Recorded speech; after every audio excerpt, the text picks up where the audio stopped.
morning, children. Good morning. Now this video is being made for Rachel and Joshua. Rachel is taking the video here and she's telling me to smile. And here is Joshua, my son, and we are going to teach today Age of Industrialization. And this chapter is a part of 10th class course. So the first figure with which this chapter begins is titled Dawn of the Century. In this picture we see an angel of progress, and behind the angel of progress we see machines, printing press, factory. All of them are showing signs of success. We find that in this picture the angel of progress is on a wheel and the wheel is flying on wings. All this shows speed of time. In this picture, E.D. Paul and Company is showing that progress is taking place in the world. And as we turn to the next page, we find there's another picture, and here there are two magicians being compared. One from the Oriental society, the society which is considered like Asia, exactly. So here we see Aladdin with his chirag, and the other is a modern mechanic who is making things by his machines. So it's a comparison between a place where things are being made in reality and things which are being made in dream. And what is making this reality happen? The fact is industrialization. So now we come to the concept of proto-industrialization. Proto-industrialization means series or steps taken in place before industrialization which increase the speed of industrial development. And at what time? This was before industrial revolution took place. Before 18th century. And if you go back in that culture, you find that there were trade guilds. Trade guilds had made things, they had made it possible for trade to grow, and they had also led to hampering of trade. How did they hamper trade? What happened was that in one particular city, a trade guild is formed. King has given it authority to do business. So if you have to do a particular business, you have to do it through the trade guild. So trade guild became the most important thing. What was basically trade guild? Trade guild was right. It was in one sense a monopoly. In the sense, suppose if the workers of gold, all of them join together, hands together, and they go to the king and form a union, and they say, from now onwards, any work which has to be done in relation to the making of gold should be done by our guild only. So once the king passes a decree, now nobody else can do that work. So this way, it was hampering development also. So what were the things that the trade guild did? It trained the craft persons, and it also controlled the production. Anything else? It regulated competition, right? And restricted entry of people. So this way you can see trade guilds were creating difficulties too. So now you can see these trade guilds had made business in the city difficult. So what happened was that the merchants started looking towards the villages. And what they did, they brought people from the city and people who were, say, quite dependent on the whole thing. They continued to produce all those things in the villages. So we see that because of the trade guilds, the merchants started moving towards the villages. In the countryside, they moved towards the villages, and what did they do? They made the people in the village work for them. And how did they get these workers willing to work? Why? Because they offered them money. Secondly, They offered them advance money. Secondly, they also gave them the skills that were existing in the city.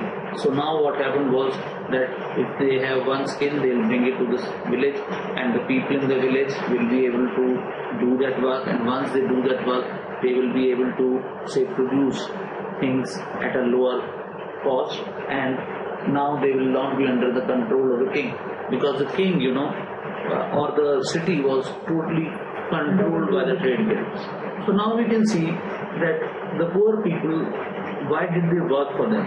What was happening was that the common lands were being reduced. Rachel, we are on page 105. Common lands were being reduced, and because all the common lands were being taken away, poor had no thing on which they could rely. Because on the common land there was firewood, berries, vegetables, hay, and straw. All these things now they could not have because the common lands were disappearing. What was happening was that more and more common land in England, etc., were being taken over for agriculture, and hence the common lands were being reduced, and the poor people had nowhere to rely on. So when merchants from the city came and gave them advance for producing things of the trade guilds, they were very, very happy, and they took this up easily, and hence we can see that a close relationship developed between the country and the town. Every merchant was having a large number of people working under him. So what a merchant will do, he will have a lot of spinners, weavers, pullers, and dyers, and all of them will be working together for the merchant. So what the merchant will do is to take things from one place, give it to the other place, then to the other place, and in the end nearly 100 people are working under the same merchant. So the merchant's power increased. So you can see these people whom I said, so there are people who are called as pullers. Pullers were the one who would be, say, folding the cloth. There were people who were staplers, and who were the staplers? They will be taking care of the fiber.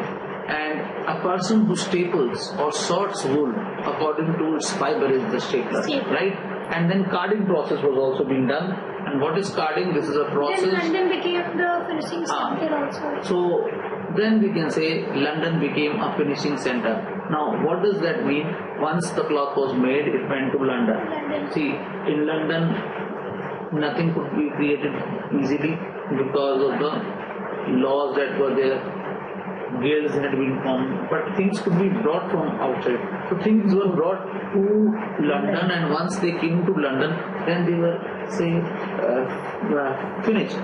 The products were finishing of the products was done. Finishing of product means giving the products were given finishing touch. So this is how before packing you check the quality of the thing. Is it worth selling or is it not? If it is not worth selling, then you have to just totally make a new one, or if there is some repair that has to be done.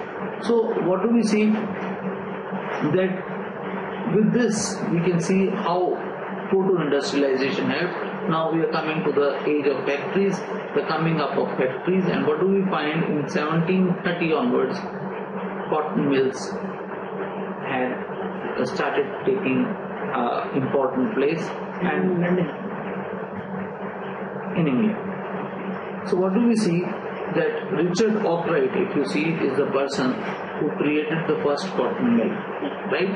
And cotton mills were very, very costly. That is why their production was quite less, and the number of people opting for cotton mills were also very less. So what was happening? The old system was improving. Why? Because of the series of inventions which we talked about, the proto-industrialization. So the output of the workers without the machines also was improving because of the new things like carding, twisting, spinning, rolling. All these things had improved the production speed. And with this we can see how did industrialization begin. So the book talks volumes about how the pace of industrial change took place, and what do we find? That the most dynamic industries in Britain were cotton and metal industries. So what do we see? That in them the first changes started taking place, and then what do we see? It says that it was not the new industries that could replace the old industry. If you see, there is a time limit that takes place. There's a time when things change. If you see, when you look at the cable connection today, there was a time when cable connection was very, very effective, and everybody was using cable. Though new advantageous things came up, like dish TV, but still people were using cable, isn't it? But then a time came, slowly and slowly, cable TV went off and the dish started taking its place. So in the same way, the new industries could not displace the traditional industry in one go. It took time. And why did it happen? Because, these people who were making these things, like the industrial revolution, the industry, once a machine got, there was some problem that developed, then the workers were very, very difficult to find. You have something to suggest? Yeah, because it didn't have the effect in one go because labor was cheap at that. Oh yes, time. what a very nice idea. It's a very important fact that the labor was quite cheap, and because the labor was cheap, and the producer. So a lot of producers said, why should we not work with the laborers only? And one point is there, they didn't even give the insurance that if this thing gets the business gets no, not the more security. Alright, so we come further to the next point, and what do we see? That the technological changes started happening, and now there were two types of production that were taking place, and what do we see? That there was hand labor and steam power. Both the things were going on, the production was going on in terms of hand labor as well as steam power. And what we found, that a large number of people were using things made by steam power. The poorer people were using things made by machine, and the richer people were using things made by hand, because things made by hand were costly and they were intricate and they had demand and they were unique. Exactly. So what happened was, hand labor was always considered more important, but machine, exactly, and machine made cloth, etc. Like machine made clothes, and there's a main difference, like the handmade clothes. If we see clothes, they all are very unique. If you are making one cloth and if he is making one cloth, both would have different qualities, design, different qualities and different kind of things. I gather your teacher must have taught you very well, and I am so proud to know that the man has taught you so well, and you are able to give such good points. So, what do we find? That this is how the things were being produced, and then further we see that a large number of machines were being made, and to sell those machines, there was a lot of time gap, Many of the machines were not being sold also. Why? Because the one who made the machines didn't give the guarantee. If it gets broken or broke down, they don't give any. The things that we have today, like for one, like warranty, they don't give it. Yeah. At that time there was This was the word I was going to say. So what do we see? The life of the workers was very, very difficult at that time. The people were staying under the bridge and they had no place to stay, and usually they will be under the bridge and no place to stay. Why? Because they are coming from the village, and then if they know someone in the city, then they'll go there and start working along with him. So what do we see? That to an extent you are very right. So what happened was new inventions came in, and if you see the figure in the book, figure 11, you will find that there is a spinning jenny. Now in that spinning jenny, what you see, a large number of spindles are there. Now all those spindles are being created or being woven into a thread. And how is the thread being made? By use of one particular handle. So this means one handle, more than 100 and more than 100 spindles are being made. So spinning job which was existing before this was all gone. There were no more spinners left. And this happened in India also, if you see. And when the Napoleonic War took place, all that the worker earned, their savings, whatever. I have a point in this, like in class 9, we did this only, a kind of a topic of this kind only, when the workers rebelled because of these machines, okay, because the jobs were going. The same thing is in your club book even now. If you see the same page, we are on page 111. And here if you see the last paragraph, it says the fear of unemployment made workers hostile to the introduction of the new technology. So you are exactly right, and they started breaking the machines that you studied, and there was a revolution, and there was a specific name for that revolution. Captain, oh yes, exactly. Captain saying, wow, you are a good student, very nice. So then we can see that people were apprehensive, the workers were apprehensive, but what happened later, things improved. Now we come to age of Indian textile industries, and what do we find? That in India there was a lot of cotton and silk production taking place, and with the coming in of Europeans, on page 113 if you see, in the last paragraph you will find that the European companies that had come in to our country, they started taking concession from the local ports. So what happened was, the trade became more advantageous to the British and to the people who came to India, and old ports like Surat and Hooghly started declining, and the new ports started becoming more and more important. The bankers lost all their savings, the old bankers, and what do we see? That the trade that used to take place from the old ports was becoming lesser and lesser. So with this we come to the fact that Surat and Hooghly declined, and Bombay and Calcutta became important. Now when we look at the weavers, as I told you, that spinning, one spinning jenny could reduce so much of thread. If you make one spinning jenny move, nearly 100 spindles of thread could be made in one go.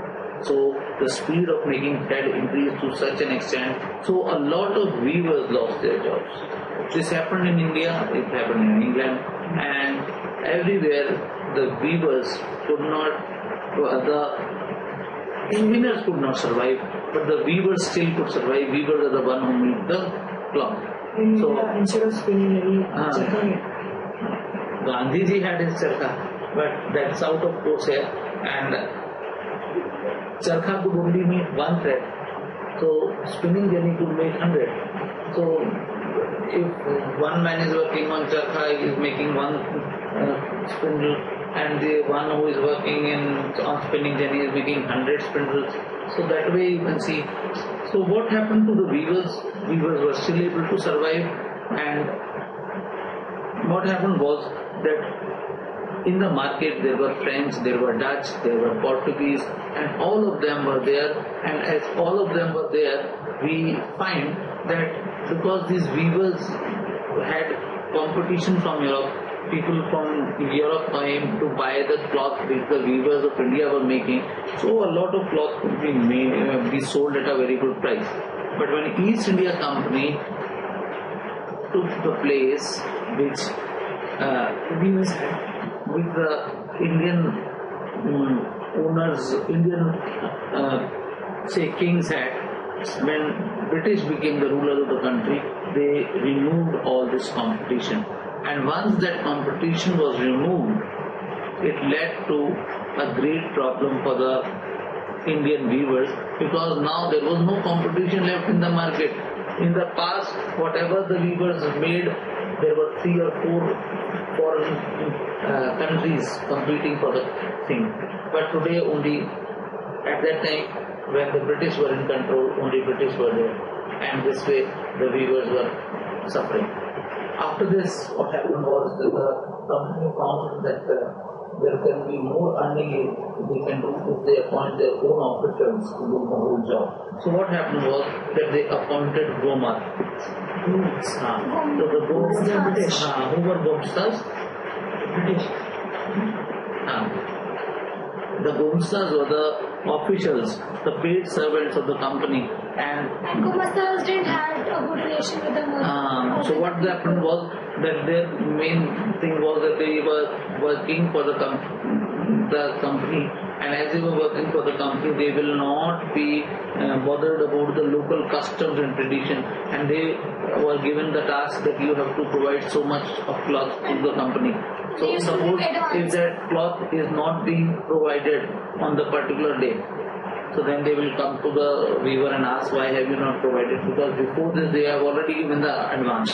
So if the weaver says, no, I have not been able to make, then they will get the weaver flogged. So the weaver will be hurt, and he will lose his honor. And what will happen? So many weavers left the city. They left and went away. Why? Because they said, this is not, we are not going to bear it. And they ran away. So many of them left their city. Imagine a person leaving a city just because of the British officials. So this is how you can see a lot of problems had come in. And we can see that life became miserable for Indian workers. Now I am coming to the topic, Manchester comes to India. Topic 3.3. Manchester is the place where cloth is being manufactured in England. It's a town in India. Exactly. A place where a lot of industries are existing. So there was a man called Henry, and he said British will never be able to compete with Indian goods, because Indian goods have their own demands and Indian cloth has its own value. But what happened was that the people at England, they started import duties. So when import duties were implemented on Indian goods, the cost of Indian goods became higher and higher. So Indian goods could not be sold in England because the cost of Indian goods became high because of the import duties. And what they started doing, on the other hand, they started making cloth in Manchester and then started selling at a lower cost in India. So the British cloth was always at a lower cost as compared to the Indian cloth. Why? Because they were making it through the machines. So they could easily produce. Now weavers are in a problem. One, their international market had already shrank and had become as small as England, because England was ruling the country. Secondly, now what we see is that the foreign market in England is also being reduced. Plus, their Indian market is also being reduced. Why? Because in India already British goods have started coming in. So now the weavers are facing the problem. First of all, spinners were totally undone, and now the weavers are also suffering. And what happened was, in America, there was an American Civil War when America became independent, and at that time no cloth or soil, no cotton could be bought from America. So where did the weavers turn to? Weavers turned to the European weavers or European companies started asking for cotton from India. So the price of cotton improved, and Europeans bought the cotton. So farmers may have had some profit, but Indian weavers could not buy cotton at a lower price. The cost of cotton has increased to such an extent that now cotton was also very costly. Right? So now what happened was that the product cost in India became much more higher. And the British policy was such that if you send your goods towards the port, it will be much more cheaper. And if you send your goods towards the cities inside the country, then it will be much more costly. So what happens? Everybody will send their goods like cotton, raw material to the ports because it is cheaper. So on the port, when a lot of cotton will come, the price of cotton there will become less. So then because the price of cotton will become less, when it will be sold at a very less price. So who will be at advantage? The British. So this policy again was hurting the Indian interest.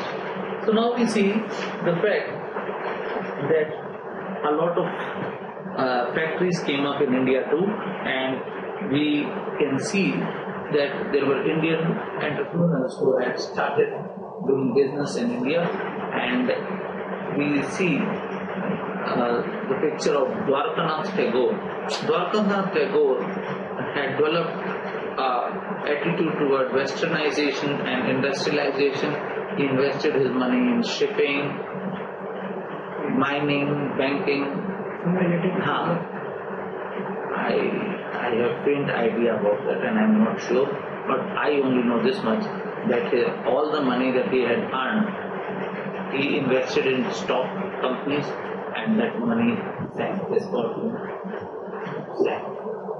And then Tata, Jamshedji Tata Iron and Steel Company that you hear about, they also had a lot of money through the China trade. You must have heard about the China trade, in which to an extent it can be opium trade also.